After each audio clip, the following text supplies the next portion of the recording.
Today's main topic is the forehand-backhand transition.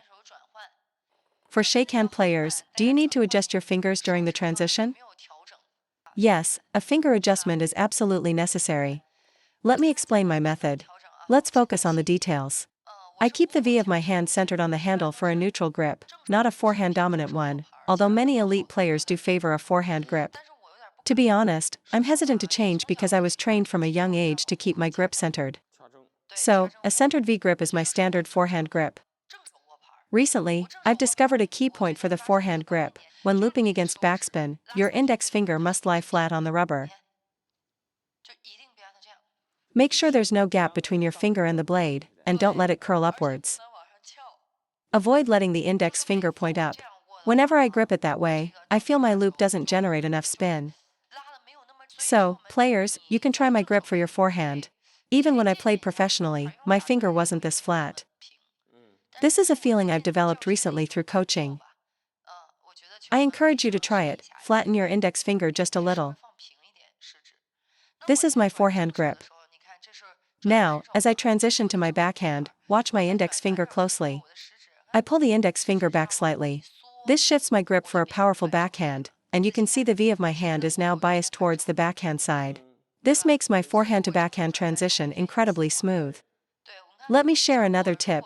For my service return, I start with a grip that's slightly forehand dominant.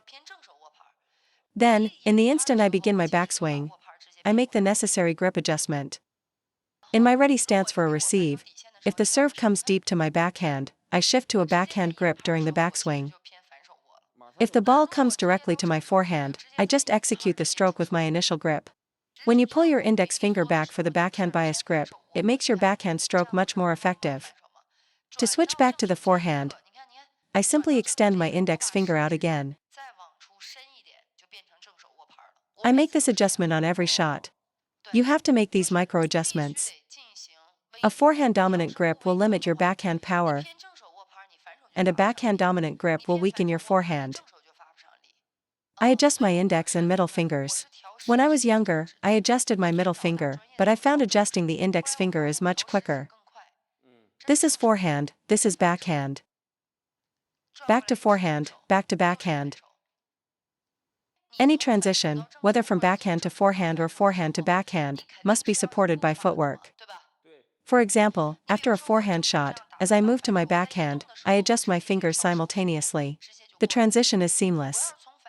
Likewise, moving from backhand to forehand requires footwork, and my finger adjustment happens during that movement. You can try my method of using the index finger, extending and retracting it, to adjust your grip for forehand and backhand. It allows for a very rapid transition. Especially from forehand back to backhand, the switch is instantaneous. That's my first point. Second point, I believe many players have a misconception about recovery in table tennis. Because you do too many single-point drills, you develop a habit of returning to the exact same ready position after every single shot. This static recovery to a neutral position is fine for drills. But in a match, this habit adds an extra, unnecessary step to your recovery. In a backhand to forehand exchange, if you fully recover to your neutral stance after your backhand, you'll be late for the forehand ball. You'll just be watching the ball go by. Even if you get your hand there, your movement is slower than the ball. The same principle applies from forehand to backhand. After your shot, you move back to neutral, and you're late for the next ball. In a match, the ball isn't fed to you perfectly. Therefore, your recovery must follow the ball. For instance, after I hit a backhand, my racket should finish near the point of contact. I shouldn't pull it all the way back to my body. From that forward finishing position, I read my opponent's next shot. My recovery point is out in front, not back at my center. If I anticipate another backhand, I begin my next swing from that forward position. If I sense the ball is going to my forehand, I move my feet and swing my racket across from that forward position to my forehand side to loop the ball. If it's backhand, I bring the racket back across from that point to hit the ball. This principle applies to penhold players as well. Now, let me demonstrate this in a full table fast rally.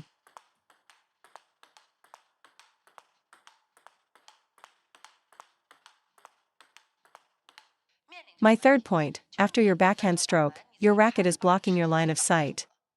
Your follow-through is too high, literally obstructing your vision. This is because you use your upper arm to push the backhand, and you have the same issue on your forehand. In a rally, my forehand follow-through stops here, in front of me. Your swing, however, comes all the way up and blocks half your vision. You need to learn to stop your swing in front of your body, not let it drift so high. For my backhand, the follow-through stops at shoulder height, which allows my head and eyes to track the ball. My forehand follow-through finishes about a hand's distance in front of my eyebrows. From there, I can still clearly see the ball. Fourth point, why is your transition not smooth? Let's start with backhand to forehand. When you transition from backhand to forehand,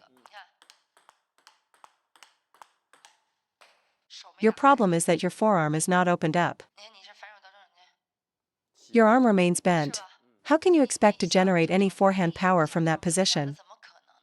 Now watch my transition. My forearm is open and ready.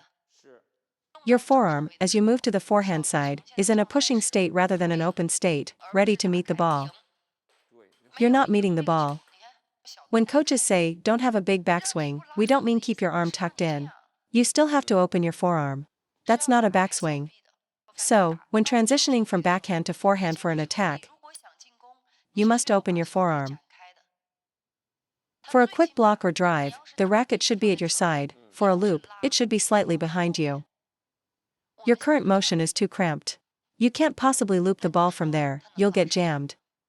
If you try to force power from that cramped position, you will get jammed by the ball's pace and hit it long.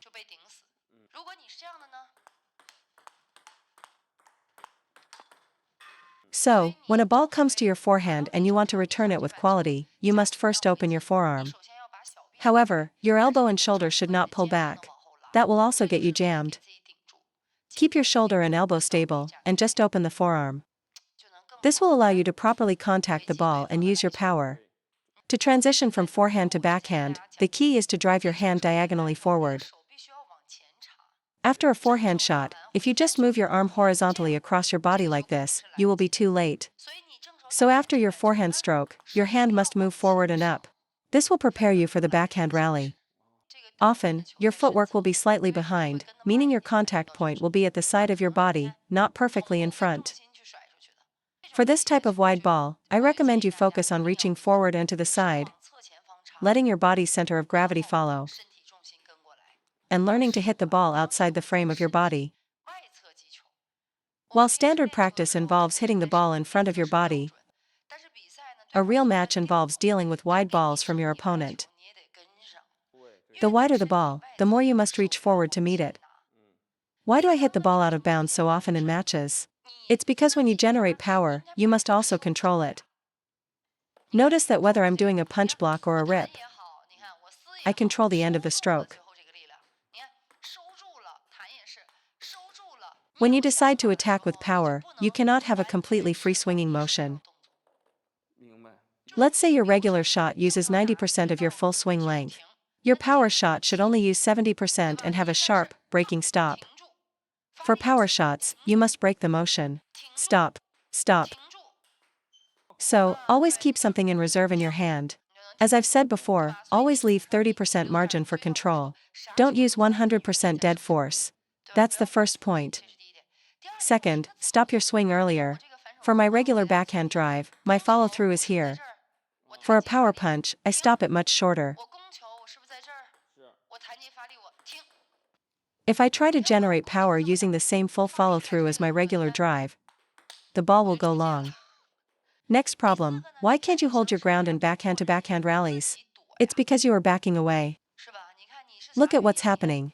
1, 2, 3, you're retreating with each shot. Our coach used to tell us, if you're going to lose the point, lose it at the table, not backing away. You cannot instinctively retreat. I know it's a natural human instinct. I went through this phase too. You feel that if you back up a little, the ball will slow down and have less power, making it easier to handle. But as you retreat, the quality of your own return drops significantly. This gives your opponent the chance to hit even harder, and you become more passive with every shot. So, when you feel you can't keep up with the pace, first try to absorb it with a more compact stroke. Don't rush to hit hard, just focus on matching their rhythm first. Once you can match their frequency, you can gradually start to increase your own stroke size, speed, and proactivity. Skills are built up step by step. Retreating from the table is like being a deserter in battle. In this sport, speed is everything. When you back up, you sacrifice speed and are left only with defense. You're reduced to hoping for your opponent's error, completely losing the initiative. You can play from mid-distance, but you absolutely cannot be pushed back to far distance. Mid-distance should be your defensive limit. Fifth point, the relationship between where you stand and your stroke size. For short, in the table balls, your stroke should be generated mainly from your fingers and wrist. For a half-long ball, you might use a backhand flick, which adds a bit of forearm. For a long ball, you'll engage both your forearm and upper arm. When playing topspin rallies from mid-distance, you'll need to use your upper arm even more. The point is, your stroke mechanics must match your position at the table. Your problem is that you are doing the exact opposite. You use big strokes when you are close to the table, and small strokes from mid-distance. They don't match. When you're playing from mid-distance, your stroke needs to be larger than your close to the table topspin stroke, so you can get enough power to send the ball back. And when you are very close to the table, your stroke should be more compact to maintain control during fast rallies. I've always felt that the forehand has a certain contradiction. The first is about waist rotation. Sometimes I'll tell you that you're not rotating enough. But then, if you rotate too much during a backhand to forehand transition, I'll tell you that you're jamming yourself. It is a paradox. When you're learning, you first need to develop all the individual skills, the ability to rotate your torso, to snap your arm, to use your upper arm to meet the ball, and to use your fingers and wrist. How and when you use each of these skills depends on the specific ball your opponent gives you. You can't just abandon practicing your torso rotation because you feel you're too slow in a fast rally. That's not the right approach. The higher your level, the more attacking opportunities you'll get. And without torso rotation, where will your power come from? So, you must first learn how to rotate. Now, the question is, in a fast rally transitioning from backhand to forehand, do you rotate? The answer is no. There is no time to rotate. The exception is if your opponent gives you a high, slow ball. Then you can rotate and hit a power loop. But during a fast exchange when the ball comes to your forehand, you can't rotate. However, this doesn't mean you should move stiffly like a crab either. That also doesn't work. So, when you move over, what you need is not rotation, but to open your body to hit the ball. Let me demonstrate. This motion is rotating. Now look at this one. I move over and do this. This is opening the body. My legs are mostly stable, I'm not turning them. I am just slightly opening my hips and my shoulders. This is opening, not rotating. Then, I find my contact point in front and to the right of my body and execute the shot. My second point about the forehand is that you must learn to meet the ball forward. Many players make one of two mistakes. The first is just sticking their arm out to touch the ball. The second mistake is getting into position and then pulling the arm back for a swing, which messes up the timing. You must learn to actively meet the ball. What does that mean? It means your hand has to adjust to the ball's trajectory and intercept it. Your first reaction on the forehand must be to go forward and meet the ball. When I switch to forehand, my thought is always to drive forward. The motion must be forward. It's not about passively placing the racket there or just swinging your arm. You have to drive into the ball. This is the same problem you have when looping a backspin ball. You're always afraid to go forward into the ball. When looping backspin, you're either too soft, or you focus only on brushing upwards, but you forget to go forward. If your forehand lacks a forward momentum, it will never improve. You will be passive whenever the ball is played to your forehand. Even when an opponent hits a power loop to my forehand, my block is never a backward, absorbing motion. My block is always forward, into the ball. When I coach young players, I insist that their forehand must go forward. If I see them shy away, I correct them immediately. This is about building the right habit. Right now, driving forward might cause them to make mistakes.